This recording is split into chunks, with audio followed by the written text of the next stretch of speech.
Hello' friends, এইফালে ভতিজাহঁত অহা ভিডিঅ'টো দিছিলোঁ নহয়। এইফালে আহিলে সিহঁতি আহি খাই বৈ এয়া আমি পিছবেলা সময়ত অকণমান ওলাই আহিছোঁ ট্ৰেইনৰ ৰাস্তাৰ ফালে। সেইখিনি সময়তে ট্ৰেইন এখন আহিলে চাওকচোন, ইমান ভাল লাগিছে। আৰু একদম ট্ৰেইনখন অহা দেখি গোটেইখনৰে ভাল লাগিছে। আৰু আহি পাই আকৌ এয়া মিক্সাৰ বনালে চাহ খাবলৈ। তাৰপিছত একদম টনাজোৱা লাগিছে। এজনীয়ে কৈছে তোলৈ সৰহকৈ গৈছে, এজনীয়ে কৈছে মোলৈ সৰহকৈ গৈছে। সঁচাকৈ ইহঁতৰ জীৱনবোৰ যে এতিয়া ইমান ভাল লাগে নহয়, জীয়ৰী জীৱনটো। যেতিয়া মায়াজালত সোমাব সংসাৰত তেতিয়াহে গম পাব। এইফালে আহি আকৌ মোৰ গডৰেজৰ পৰা কাপোৰ এযোৰ উলিয়াই ধুনীয়াকৈ ৰিলচ বনাইছে। মানে সিহঁতৰ ক'বলৈ উপায় নাই আৰু, বহুত ফূৰ্তি লাগিছে গোটেইখিনি লগ খাই লৈ, ধুনীয়াকৈ ৰিলচ বনোৱাত লাগিছে। মই আৰু সিহঁতক চাই ময়ো এনজয়হে কৰিছোঁ আৰু দেই।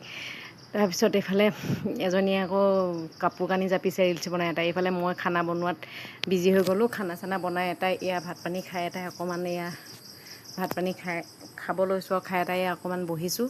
বহি এটাই তাৰপিছতে একদম আকৌ পেহাকে ক'লে বোলে ডেন্স মাৰ, মই গান লগাই দিমহে বুলি ক'লে। পূৰা ডেন্স মন লাগিলে। আজি ভিডিঅ'টো ইমানেই ভাল লাগিলে, যদি লাইক কমেণ্ট কৰিব দেই।